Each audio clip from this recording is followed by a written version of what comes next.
So, what we're going to talk about today is what is our position in this world? You know, we are doing so many things, but we never really diagnose. Well, I know at least myself, I don't tend to always diagnose what am I doing, who am I, what's the purpose of what I'm doing. I'm just kind of pulled by the environment around me. Let's say my parents told me I should do this. All right, I'll do that. My friends told me, hey, let's go do this. All right, I'll do that. But I'm not, often in my life, I was not walking with purpose and with knowledge. So the goal today is to kind of help set the foundation of like what is the position of a soul that's in a human body having the human experience in this material world. What is the position? So the Bhagavad Gita, one, to establish that you are a soul is huge news for many people. Like if you go out into the world around you and you start trying to explain the science of the soul to people, many of them will not understand. Like, what do you mean I'm not this body? I'm nothing but this body. Because actually we're identifying, we're so deeply engrossed in the body, and what's to speak of the mind that's guiding the body. We're so engrossed in this idea of ourself that we can't, we're kind of intoxicated. We can't really see clearly as to like what's happening from the perspective of my soul. You know, we have a set of parents, we've got relatives, we've got family members, and yeah, they're fine, they're great.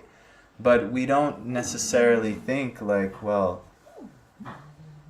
they've been telling me I'm this, but where was I before this? Where will I be after this whole lifespan? We never kind of take that bird's eye view. We're kind of in the middle of the tunnel vision, and this is my life, and this is my anxieties, and I've got this deadline tomorrow. Like half the students aren't here because of all the deadlines and all the testing that's going on this week. Now, I can't fault them because, you have real life responsibilities. It's actually for their survival. If they don't do their college work, at least in this country, they can't stay, and maybe, for whatever reason, they have a plan to be here to do something, and it's usually for our survival. So we have to keep our body and soul together. Nobody is just saying, "Well, I'm a spirit soul, so I'll just let my body and mind die." That's actually not recommended because then what will the soul do after that? So anyway, we're going to just go into a little bit of Bhagavad Gita and kind of diagnose a little bit of who am I? What is my position? What is the relationship between me in this body and mind and as a soul, and then with the universe around me, and then with the guiding force or presence? What is the relationship? And this is the fundamental step that one has to take in order to do any type of spiritual process. You should at least know, well, what is the relationship? And this is called sambandha jnana, knowledge of our relationship. So if we don't know knowledge of our relationship, we'll have no idea what to do next. We'll have no idea what type of goal we should have. Let's see if we can find an example of that. Like if you don't have any type of destination and you're just driving around just to drive around, you'll find all kinds of interesting things. But there will be no real, tangible goal. I saw some trees today, I saw some this, and that might just be fine for your day. But eventually your body will get old, eventually your body will die. And then what will be the point of all your journeys, sojourns through the material world, all of the pleasures? What would be the point?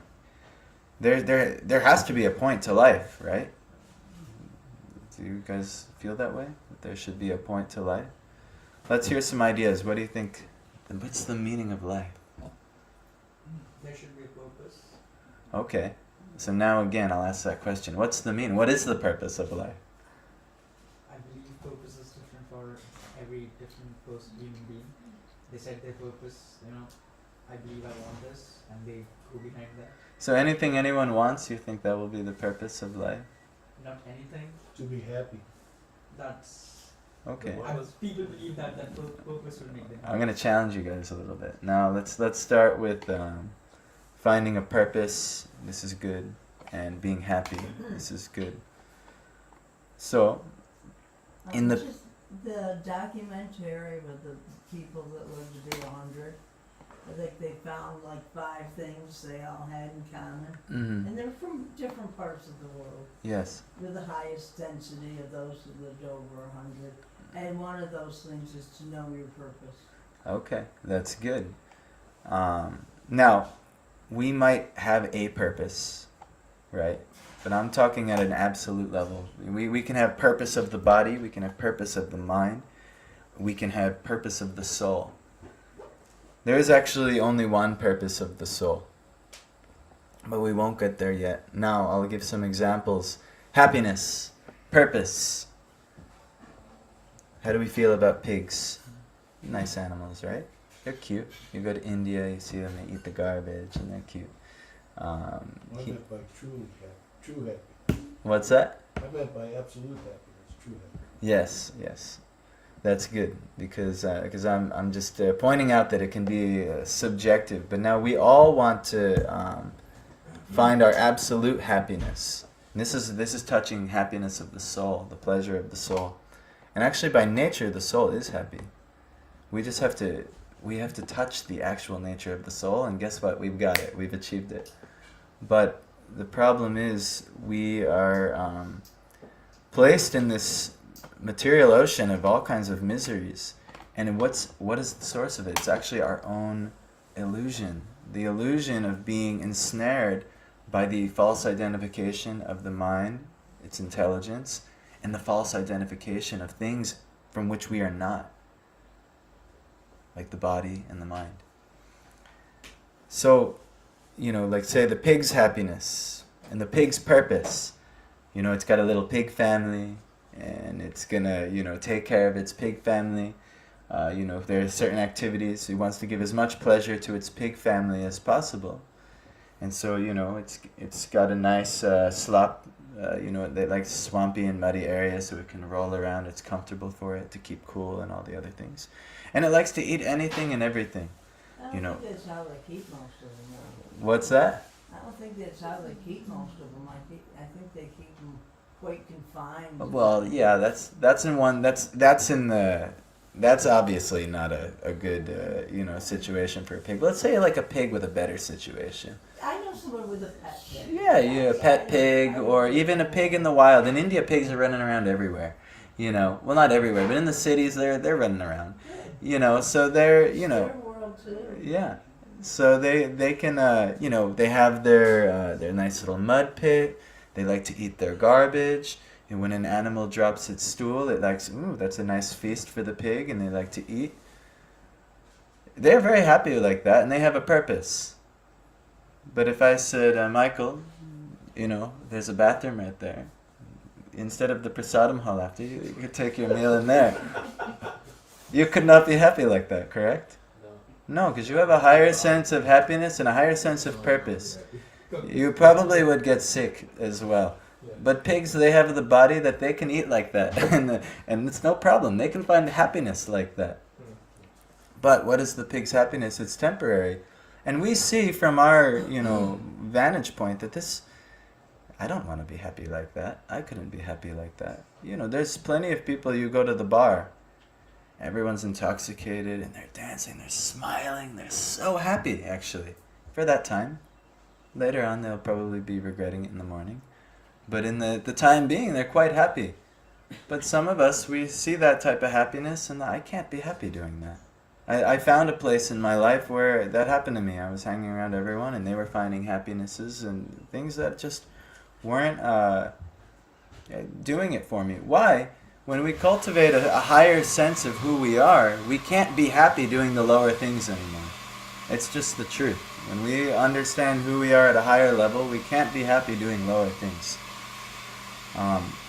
So when we start to discover who we are as a soul, you actually are not going to be able to be happy just doing things in relation to the body and mind anymore.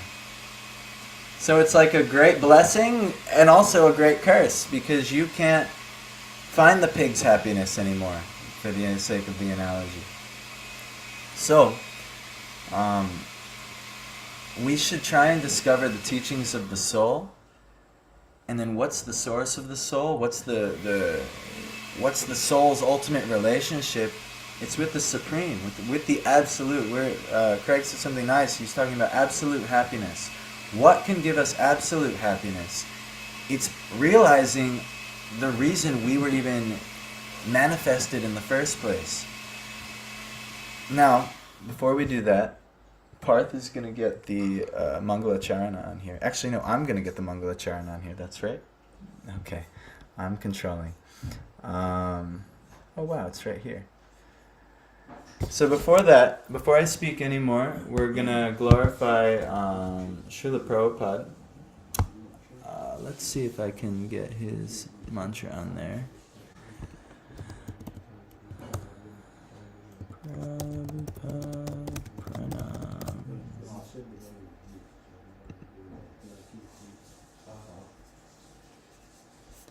All right, so these are glorifying Srila Prabhupada, who brought these teachings to the West. So we're going to chant this mantra all together. If you'd like, it goes like so, to this tune. Namo Vishnu Padaya Krishna Prishtaya Bhutale Srimate Bhaktivedanta Swami Namine Namaste Saraswati Deve Gaurvani Vrajani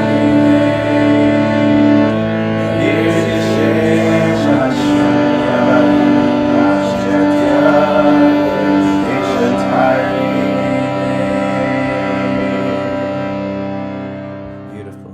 So that's getting His mercy. When we also were, remember, we were trying to approach the holy name, and we found the more enthusiastic, the more mental adjustments we could make to more enthusiastically chant, the more profound the experience. And I watched a couple of you, as we made those mental adjustments, have a really enhanced experience, and I myself personally did as well.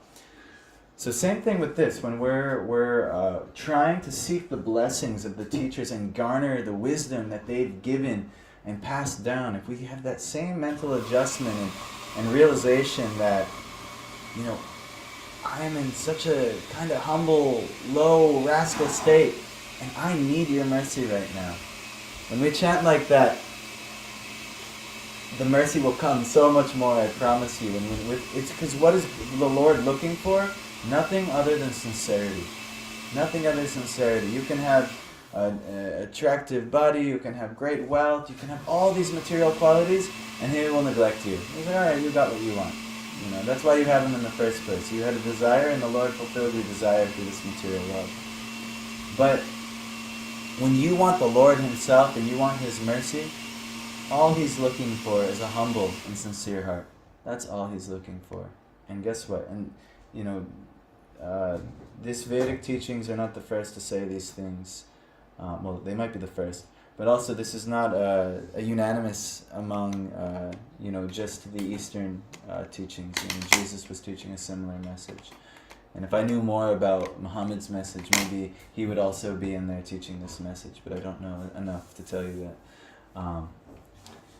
But this is a universal type of thing. We should try and be as humble as possible when approaching these great teachers. So let's try and chant and remind ourselves to chant with such humility, with such desperation, actually.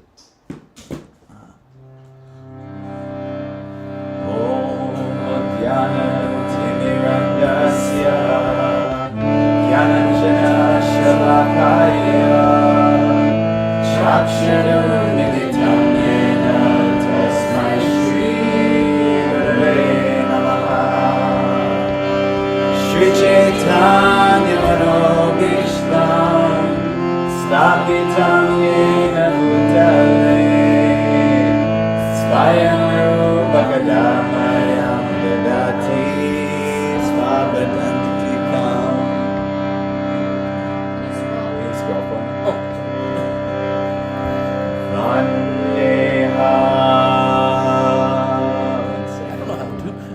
Sorry. You use the Mac or no? So, you just put 2 fingers and go up and down, okay. okay? Cool. Vandeham Shri Guru Shri Yuddha Padakamalam Shri Guru Vaishnavamscha Shri Rupam Sagajatam Sahagana Raghunatham Vitam Tam Sajivam Sadvaitam Sadvaitam Harijana Saditam Krishna Chaitanya Devam Shri Radha Krishna Padam Sahagana Lalita Shri Krishna Vaikunthamscha Hare Krishna Karuna Sindhu Dinabandhu Jagannathe Gopishya Gopikata Radhavanta Namostute Tatavachana Gaurambi Radhe Vrindavaneshwari Krishna Bhanajate Radhamani Vajrakalpatarubhyascha Kripasinubhyascha Patitanam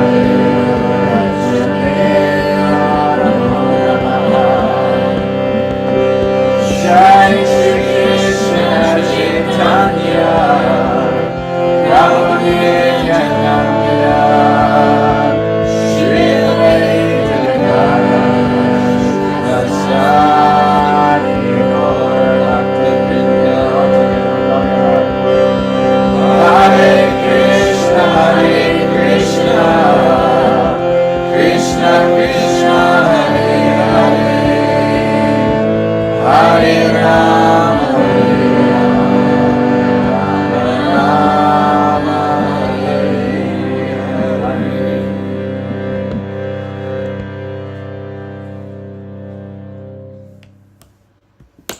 And one more prayer. Om Namo Bhagavate Vasudevaya. Again, all together. Om Namo Bhagavate Vasudevaya. One more time. Om Namo Bhagavate Vasudevaya. So I offer my respectful obeisances unto the Supreme Lord Vasudeva, who is everywhere and within everything. These are the first words of the Srimad Bhagavatam, our topmost scripture that Chaitanya Mahaprabhu was trying to propound to the whole world, to please take this ancient narration and bring this into your life. So this is topmost teaching we could have as Srimad Bhagavatam. Srila Prabhupada brought this to the English world, and it's an amazing gift. But before we can really get to Srimad Bhagavatam, it's quite necessary that we understand the foundational text, the Bhagavad Gita. So we're going to study, this is Krishna's main teaching to the world. You go to any, Indian person, right? And everyone knows Bhagavad Gita. You tell me, Adya, is that true? They know it, but they don't read it every Yeah, they know of the Gita, but but this is very popularly well known all across the East. This is an amazing foundational spiritual knowledge teaching. Where Bhagavatam is kind of starting where you already know the goal of life is to approach God, and this is going to be how you definitely can do it. But Bhagavad Gita sets the whole foundation. It's like, if you don't know any purpose to life, you read Bhagavad Gita. If you still have a lot of questions about what we should really be doing in this life, you read Bhagavad Gita and it could be clear to you. But once that's set, and you know that you want to devote your life wholly and solely to God, like Jesus and Muhammad taught, and then that's where you can begin Bhagavatam. So here's a verse. This is very nice. Can you see? Do I have to somehow make this bigger? What do you think, Parth? He says yes. Is that good? You can see? Need more? That's about as good as I can make it. Actually, I have to go down a little bit. I also am not good with Max. Students are always teaching me how to use it. Mata parataram nanya kinchidasti dhananjaya Mayi sarvamidam protam Sutre mani ganaiva. Adi, would you read it? Like the section? Yep. Mata parataram nanya Mata parataram nanya kinchitasti dhananjaya kinchidasti dhananjaya Mayi sarvam idam protam Mayi sarvamidam protam Sutre mani ganaiva Sutre mani ganaiva. Michael, you want to give it a try? Sure. Mata parataram nanyat Mata parataram nanyat kinchid asti dhananjaya kinchidasti dhananjaya Mayi sarvam idam protam Mayi sarvamidam protam Sutre mani gana iva. Sutre mani ganaiva. Nice. Taraz, you want to give it a try? So, have a Piyush? Mata parataram nanyat Mata parataram nanyat kinchit asti dhananjaya kinchidasti dhananjaya Mai sarvam idam protam Mahi sarvamidam protam Sutre mani gana iva Sutre mani ganaiva. I'll share the screens also, so if you're watching on Zoom, you could see. Okay.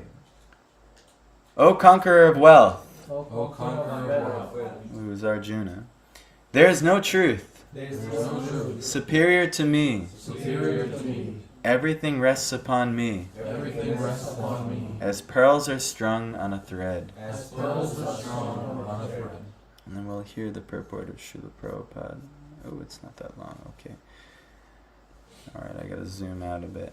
There's a common controversy over whether the Supreme Absolute Truth is personal or impersonal. As far as Bhagavad Gita is concerned, the Absolute Truth is the personality of Godhead, Sri Krishna. And this is confirmed in every step. In this verse in particular, it is stressed that the Absolute Truth is a person, that the personality of Godhead is the Supreme Absolute Truth, and is also the affirmation of the Brahma Samhita, Ishvara Parama Krishna Sachidananda Vigraha.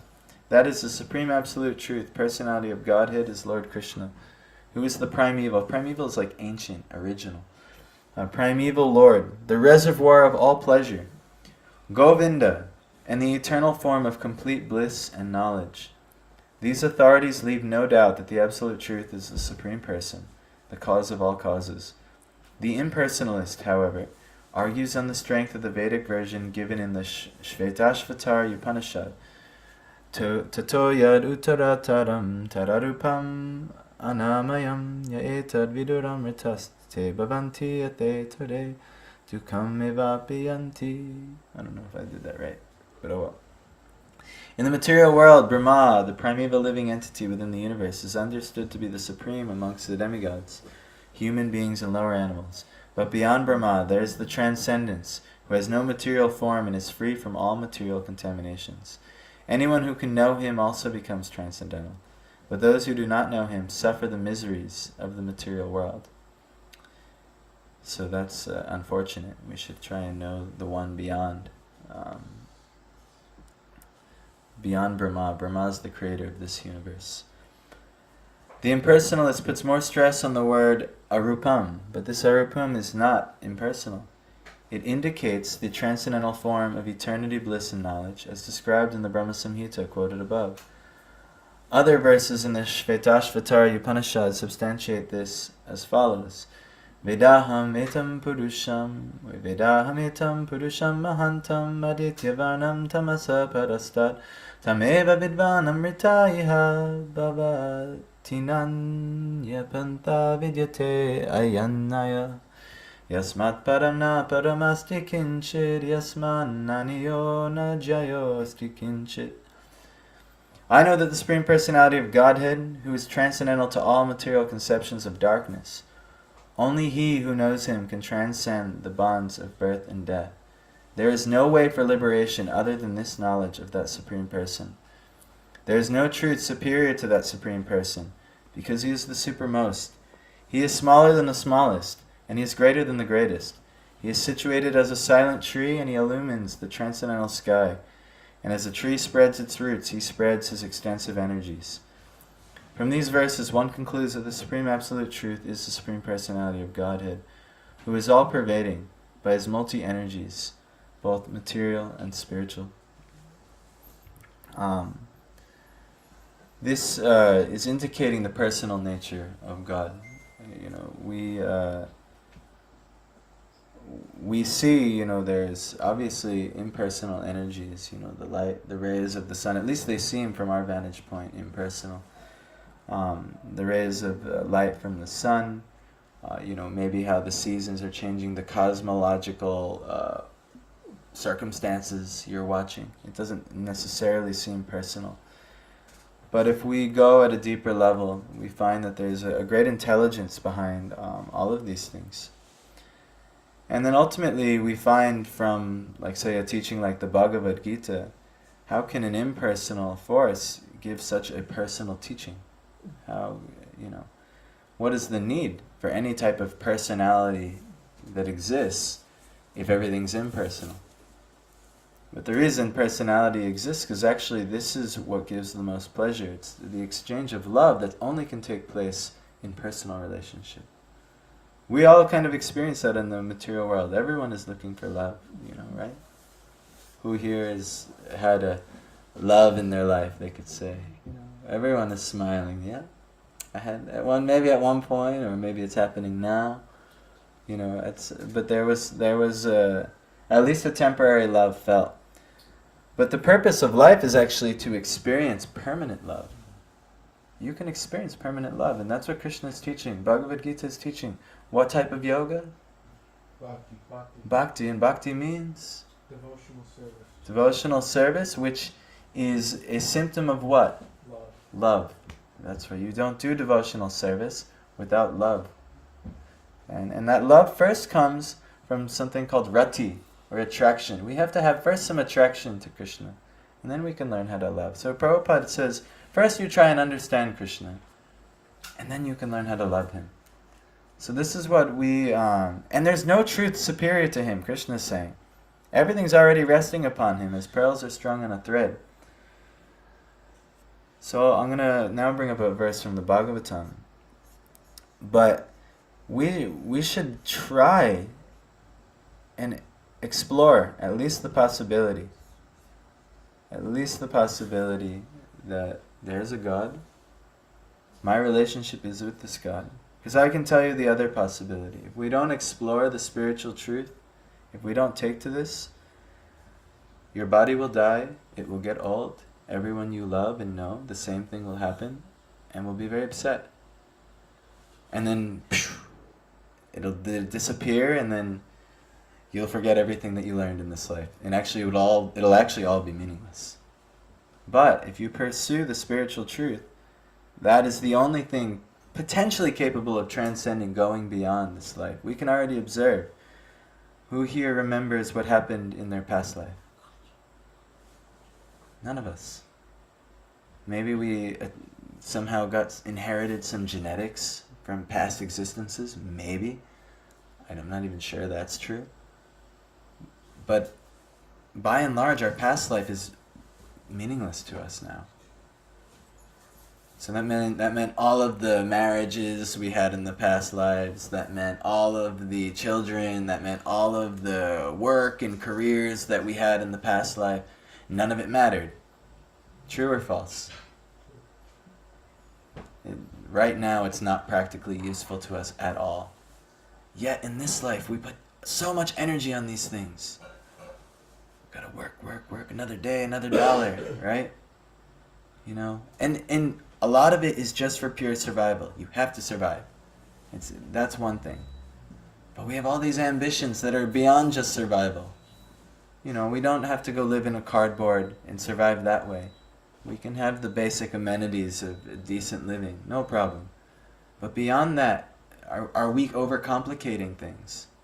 Are we ambitious for things that really have no real meaning? In the scheme of eternity, which you are an eternal being, Krishna is saying in the beginning of Bhagavad Gita, does it have meaning what you're doing? We should all think about that. We should all think about that. And if we're sincere, we'll realize there's some aspect of our life that ultimately has no eternal value. And if we're even more sincere, we'll try and correct those aspects of our life. And we'll try and be more sincere and make our life one that is more situated in our true nature of eternality. It said we're Sat Chidananda. Sat is this eternal. And Sat also means truth. If you want to live in truth, everyone wants to live in truth. You're going to live by your eternal nature because you're an eternal soul. You're having this temporary human experience. But you're also noticing that everyone else having this human experience, what's the end of the human experience? Death, yeah. And before death, it's an uncomfortable old age and disease, and then it'll get you eventually. You can't fight it. It cannot be fought. So what do? We use this very valuable time to pursue what is the meaning of life. And it's to pursue one's spiritual existence. To pursue the absolute truth. Because in the absolute truth, that's where happiness lies. The first verse of Bhagavatam is, I think, saying just that. It's Om Namo Bhagavate Vasudevaya, we mentioning. I'll just read, it's long. I'll read just the first line. Oh my Lord, Sri Krishna, son of Vasudeva, O all-pervading personality of Godhead, I offer my respectful obeisances unto you. I meditate upon Lord Sri Krishna because he is the absolute truth and the primeval cause of all causes of the creation, sustenance, and destruction of the manifested universes. He is the absolute truth. It's God is the ultimate reality. So we should try and pursue. Let me see if I can get the verse I wanted to get here. This verse is so nice because it's they finally are approaching Sutta Goswami and they ask him all kind of questions, these great sages. Hello, Simi. And I know your name. Tanmay. Yeah. Simi and Tanmay. Are there other people coming in there? No. Okay, just close that door if possible. So, in the second chapter now, a bunch of sages are asking Sutta Goswami in the forest, well, what should one do? We're in Kali Yuga. Everything's degrading. Everything is getting so bad. What do we do? So first he starts to offer all his obeisances unto the Supreme Lord and unto Shukadeva Goswami who spoke Bhagavatam. And then he gives this verse. It's 126. It's a very famous verse. Savai pumsam paro dharmo. Everyone. Yato bhaktir adhokshaje.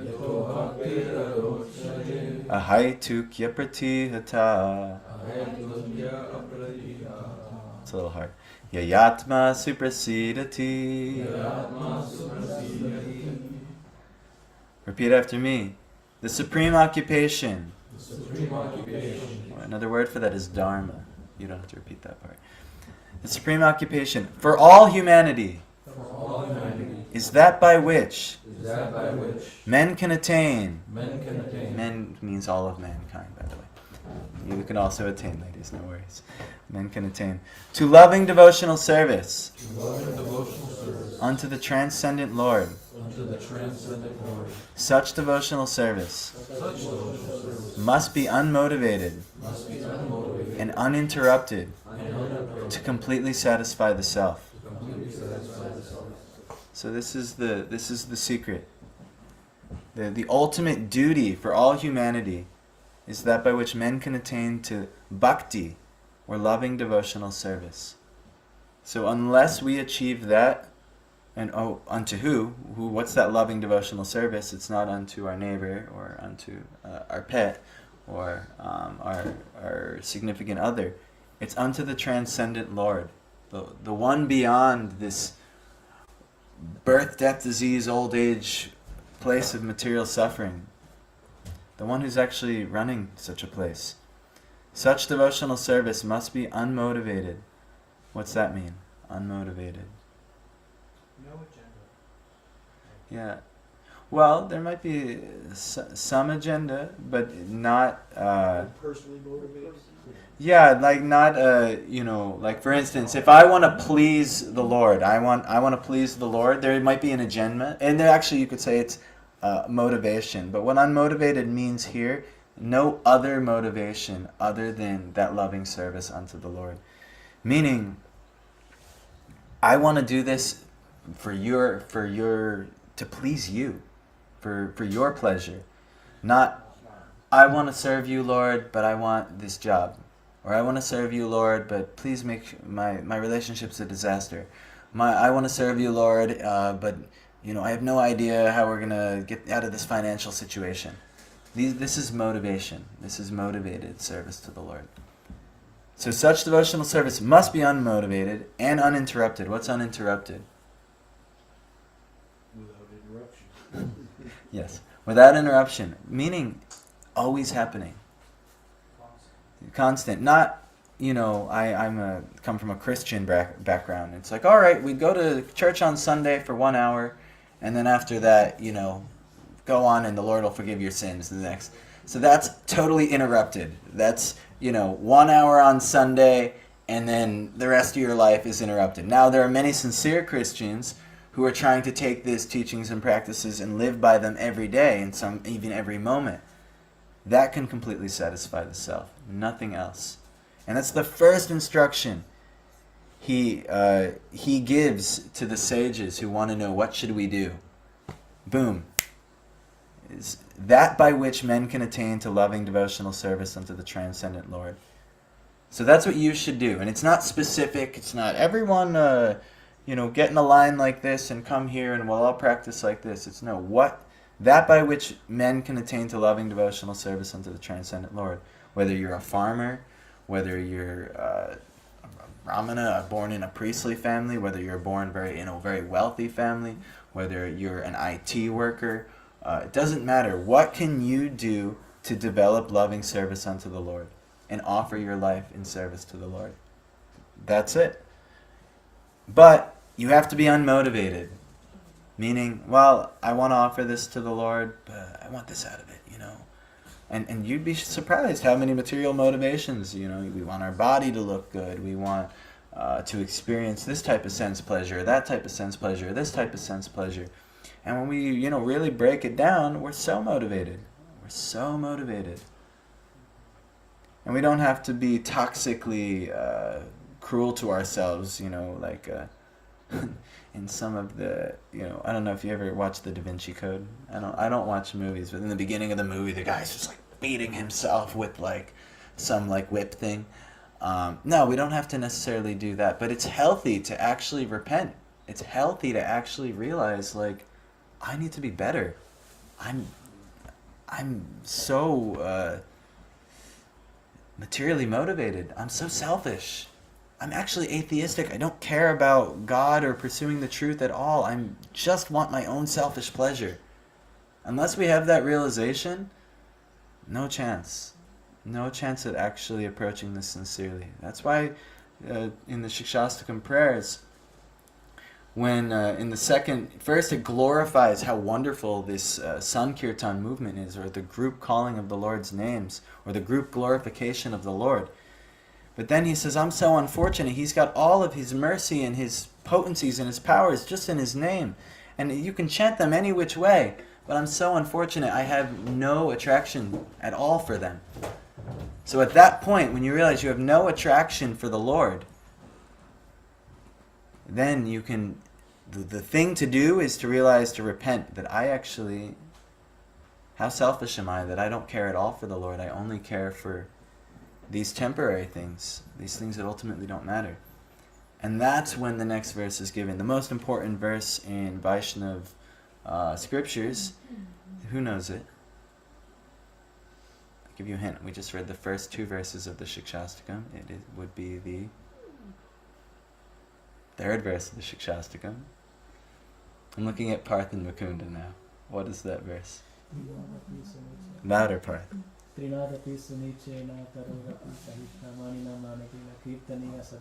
Yes, and then what's that mean?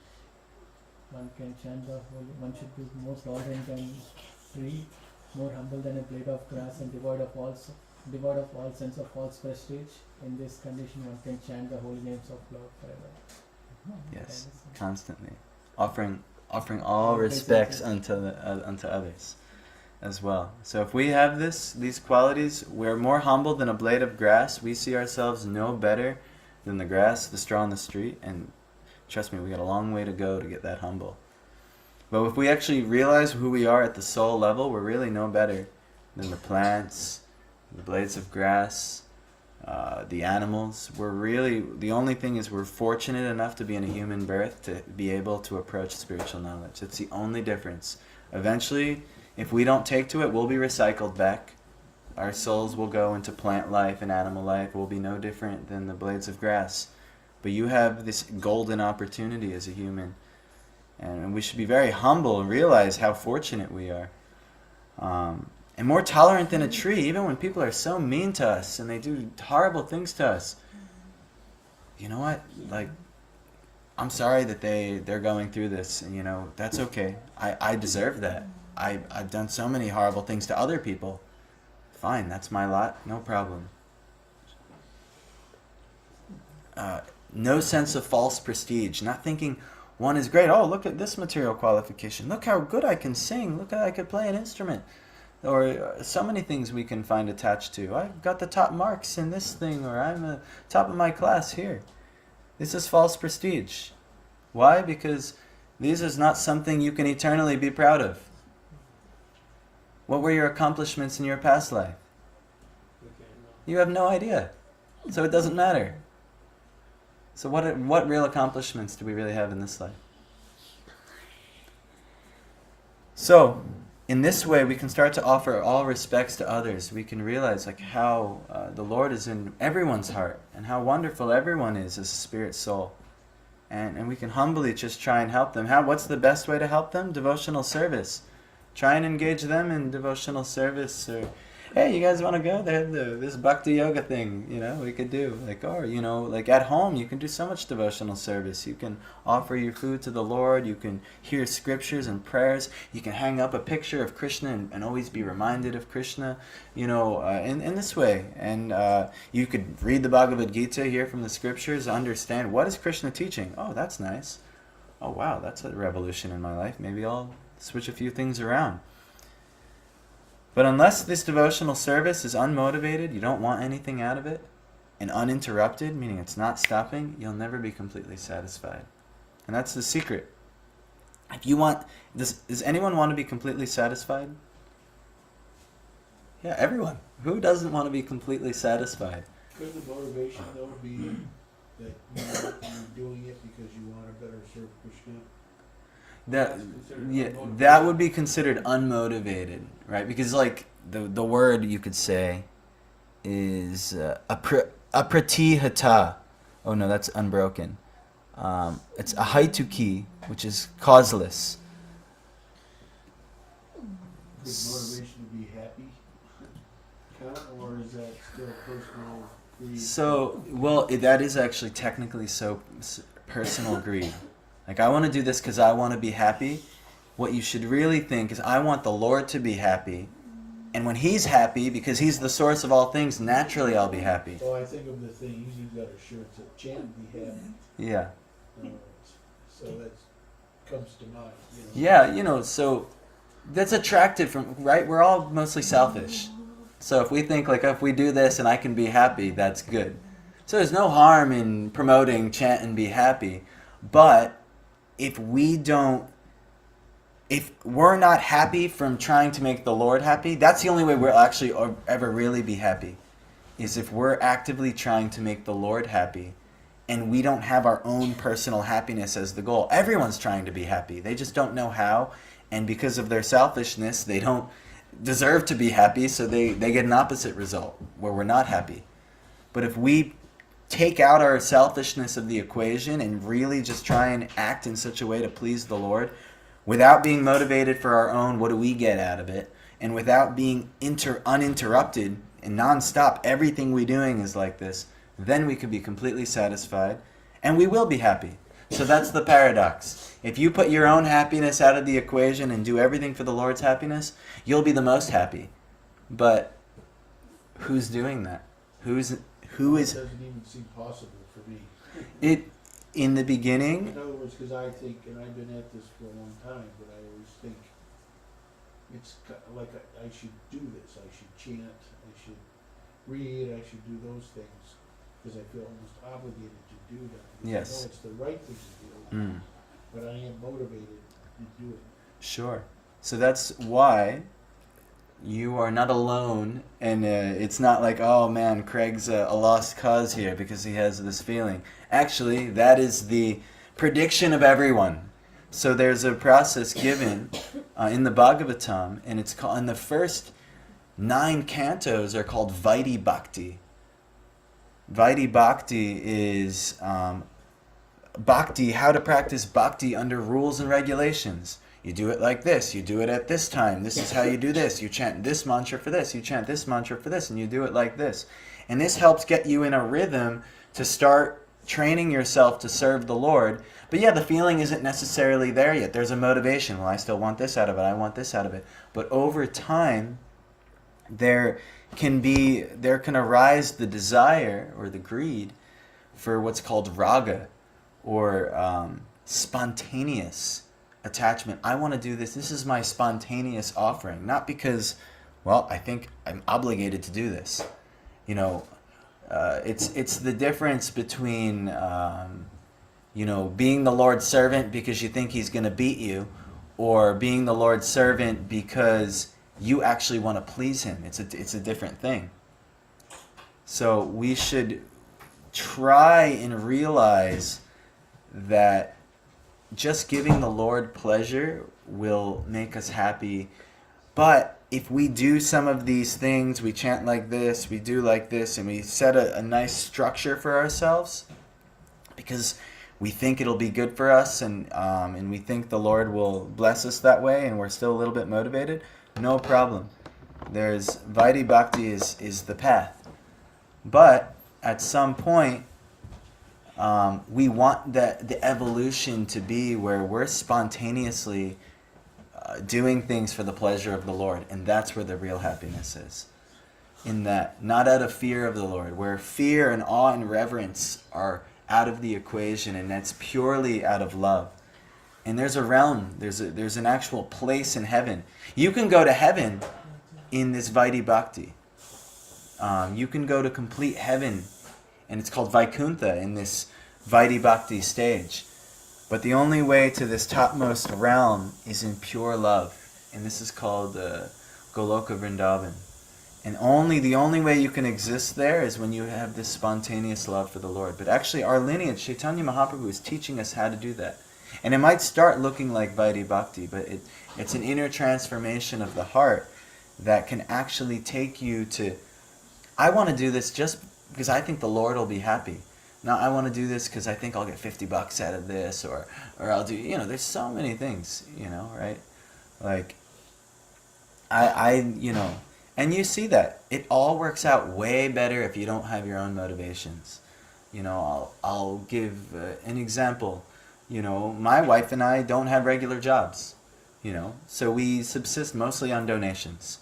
You know, so last night, you know, we were going to a program in Rochester, and it was very, really sweet, humble, you know, but if I'm materially motivated, and, you know, trust me, that can get in my brain sometimes, like, oh, well, you know, this will be expensive, this is a lot of time, there's only going to be a few people there, they're all students, no one will give any donation or anything like that, then I would be, you know, my material calculation would be like, oh, don't go. We decided, no, let's go. This is good. My wife was really eager. The devotees there are really sincere, and you know, and it's a bunch of students, but no problem.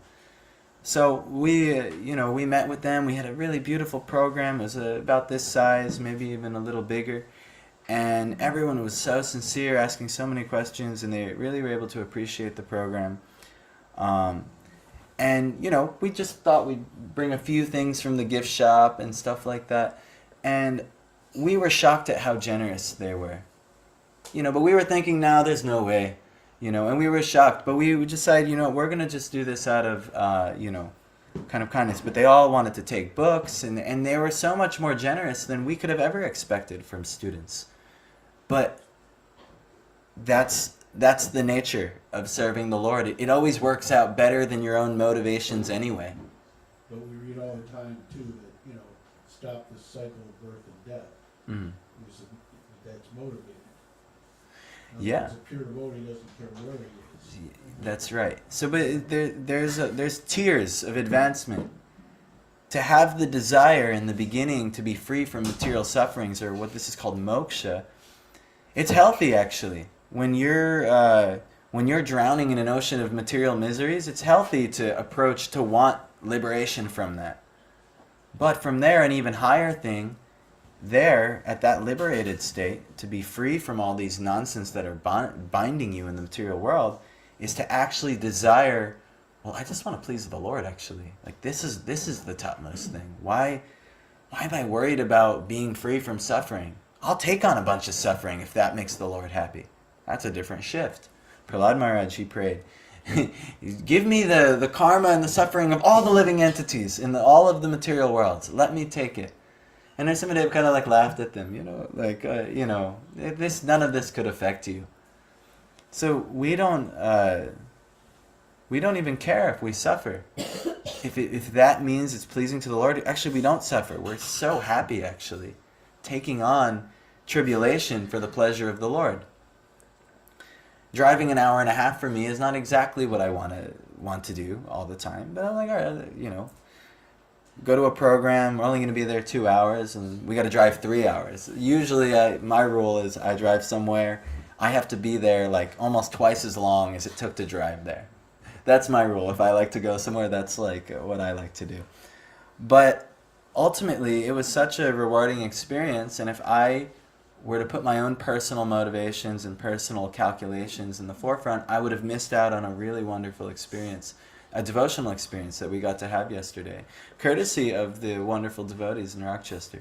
So this is just one example I just experienced yesterday. But everywhere in your life it's like that. You know, if you can't calculate, you'll never be able to calculate, well, if I give a little bit in charity here, if I do this nice thing in service here, it's going to come back like this. No, if that's your motivation already, you're like, you're coming from the wrong place.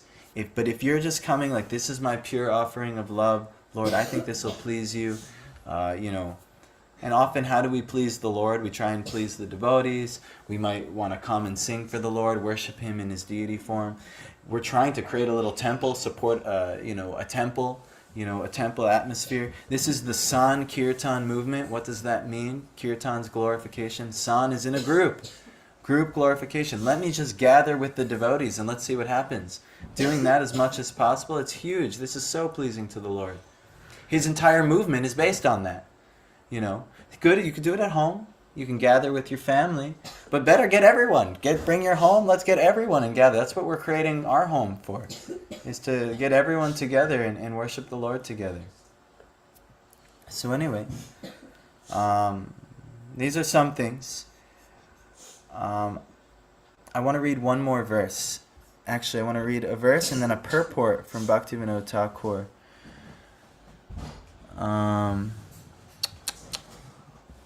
this last verse is this. I texted myself, but I have to find it. Aha. So, I don't want you to read all my messages, so I'll try and. So it goes, it's two verses, 108 and 109 of the Chaitanya Charitamrita of Madhya 20. Vikrant, thank you. It's Jivara Svarupahaya Krishnara Nitya Dasa Krishnara Tatastha Shakti Veda Veda Prakasha Suryam Shakiranayaiche Agni Jwalachaya Svabhavika Krishnara Tina Prakara Shakti Ha. So what I'm going to do is I'm actually going to go to Vedabase. I'm going to pull it up so that you can all see it. Madhya 20. And it's nice because it's the 108th verse. It's a very special verse.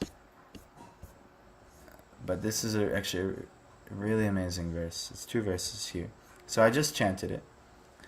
But the purport is, Prabhupada actually gives Srila Bhaktivinoda Thakur's purport, and he gives a really nice essence of what's happening in this chapter. And he says that Sri Sanatana Goswami asked Sri Chaitanya Mahaprabhu, "Who am I?" This we should do. We should ask this question, "Who am I?"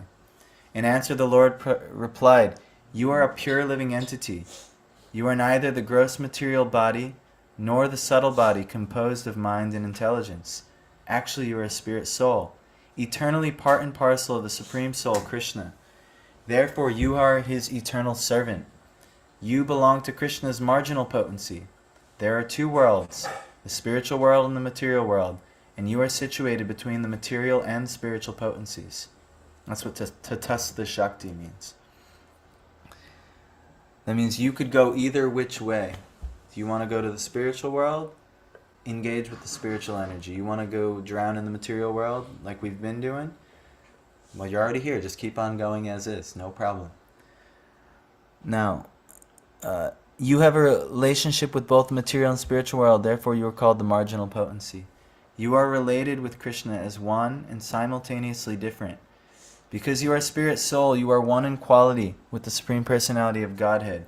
But because you are a very minute particle of spirit soul, you are different from the Supreme Soul. Therefore, your position is simultaneously one with and different from the Supreme Soul. The examples given are those of the sun itself and the small particles of sunshine, and of a blazing fire and the small particles of fire. This is Bhaktivinoda Thakur's purport. And if you read this whole chapter, Chaitanya Mahaprabhu will just blow your mind in explaining who you are, what's your purpose, what is the meaning of life. But ultimately, it's what Sutta Goswami said right in the beginning of Bhagavatam. It's that by which one can come to transcendental devotional service to the Lord. What? Unmotivated and uninterrupted. This is how you'll also be completely satisfied, because this is your true nature. But what are we doing? And we got to evaluate our life. It's mostly the opposite of that. It's mostly what way can I selfishly please myself today? It's got to be a shift. If you want to really, and that's the paradox, if you really want happiness, you have to change your motivation. It shouldn't be for your happiness anymore. It should be for the Lord's happiness. Another example given in the Bhagavatam is a beautiful plant. And imagine you're like a little leaf. If you want your own happiness as a little leaf, and you have me over here with the watering can, and I represent another living entity. So if you're a little leaf and you want me to water you and you want your own happiness, and I'll water you, I'll water you, I'll water you. But I don't water the root, then you'll just dry up. Now, if you're the little leaf and your perspective shifts and it's like, no, please water the source, the root of all of us. Please water the root, so we can all be happy. I water the root, the whole plant is healthy, everybody is happy. This is how it works. You offer your service and your love unto God, everybody is happy. Everybody will be happy. Everyone will be ultimately satisfied. Even if it seems like you're becoming a monk, I'm not happy with you, but now my parents are happy with me. They're more happy with me than, you know, a lot of the activities my brothers are doing. And they went the route that my parents told them to do this, and like, yeah, we'll do that. But this is how it works. You decide to do that which is pleasing to the Lord, and ultimately you'll satisfy everyone. Because you'll know the real welfare of everyone. You'll know how to really help somebody. You'll know how to really offer them the way to complete satisfaction. And that's what we're all looking for. We're all looking for pleasure. We just have like to switch something in our brain that's chasing your own pleasure is not how you get pleasure. It's offering that pleasure, giving that pleasure to the Lord. Boom. You'll be happy and everyone else will be happy, and that will make you even more happy because you'll be appreciated by all the Lord's living entities for helping them. And even if many don't appreciate you, there will be some very special souls who will appreciate you. And just those few are enough. You know, Prabhupada's guru, he would often, and Prabhupada would repeat this, Bhaktisiddhanta, oh, Mukunda, that is very sweet of you to add Guru Maharaj to the Guru Parampara. Thank you. See, Mukunda had a spiritual offering. No one told him to do that. He just from the bottom of his heart wanted to do and glorify Guru Maharaj. But Prabhupada's guru, Srila Bhaktisiddhanta Saraswati, he would say, if I do all this work and only one person becomes a pure devotee, that'll be enough. That would be enough for him. If one person takes to pure devotional service to Radha and Krishna, that would be enough to him. And so he only needed, you could say, maybe the appreciation of one person, really. And that was enough. 1 moon versus millions of stars. Exactly. But he had many moons and many millions of stars on top of that, because he was a pure devotee. But even if he had 1 moon and no stars, he would have been happy. It all would have been worth it for him. So, I think we'll stop here. We had a lot of discussion. I'm going to read just the translation. It is the living entity's constitutional position to be an eternal servant of Krishna, because he is the marginal energy of Krishna and a manifestation simultaneously one with and different from the Lord, like a molecular particle of sunshine or fire. And then it goes on to say Krishna has 3 varieties of energy, and those 3 varieties of energy are the spiritual energy, Krishna's original spiritual energy, the material energy, in which we're all of matter and darkness and of illusion, this world, and then the Tatastha Shakti, you, the spiritual soul. But which energy will you choose? Do I want to associate with the pure spiritual energy, or do I want to continue with the illusory material energy? Which one? Pure spiritual. What? I only heard like one person say it. Pure spiritual. Does it make sense? Do you want to associate with the pure spiritual energy? I hope so. That's my plea to you. Please associate with the pure spiritual energy. This is the only chance you have to complete satisfaction. I know the world and maybe your parents and your society around you has told you, no, this will make you happy. It's in career, it's in this, it's in that, relationship, it's in like this, it's in Netflix or whatever it is. That's not going to do it. It's that by which men can attain to Bhakti Yoga. Only way. So naturally, we are the local Bhakti Yoga Center, saying, come practice Bhakti with you. Let's all engage together in Bhakti Yoga. Not so that we can be satisfied, so that we can satisfy the Lord and everybody can be satisfied, including us. Make sense? Happy? Jai. You picked an awful time to offer, because now we're going to do an arti.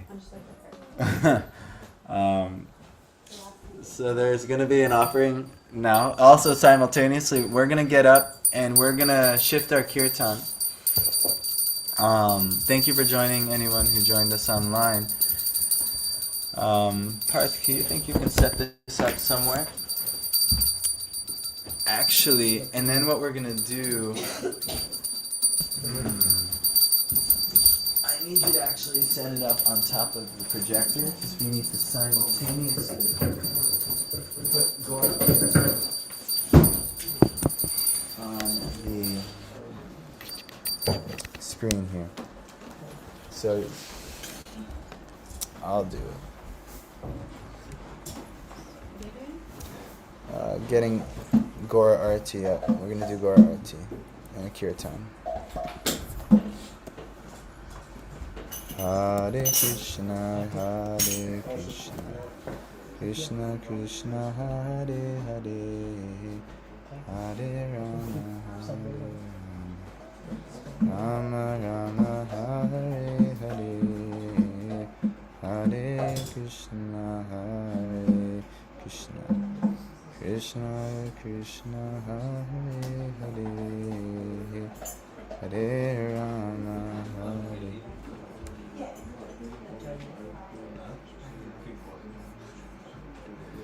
Okay, you can all see that on the screen? Alright, wow, Craig's going to be joining us on the Mridanga. I'm going to actually be on the Mridanga too. Anyone who can play kartals here, there's instruments here. What I want is I want the men with me, and I want Adya to lead the ladies group in some coordinated dancing, because that is part of the process. We chant, we dance, and we feast. And actually, even if you don't necessarily feel it, if you do just because you think you should, it's good, and then eventually the feelings will come. So,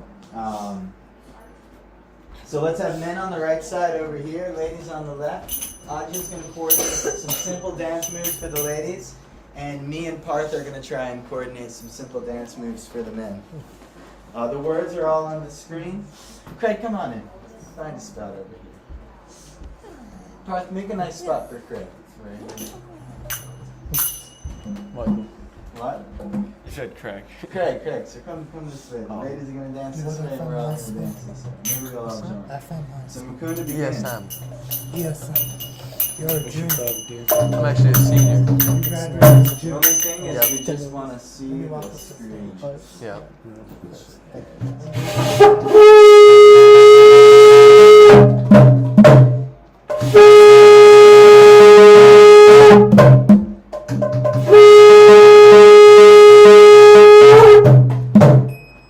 Shri Sachi Siddhanitai ki Jai. Krishna Bhagavan ki Jai. Shri Prahlad Nrsimha ki Jai. Devi Tulsi Maharani ki Jai. Guru Parampara ki Jai. Shiva Jaya Jaya Gaura Chande Arati Shobha Shiva Jaya Jaya Gaura Chande Arati Shobha Jannavita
Hare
Jaya Guru Parampara, Guru Parampara.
So how are we on time? Would you like to go over? It's 25 to 2. Okay, so 5 minutes over. All right, well, that'll be about it for today. Thank you guys so much for joining us. That last article, I wanted to kind of read the translations, but maybe we'll do that next week. I'll end a little earlier so we can do that next week.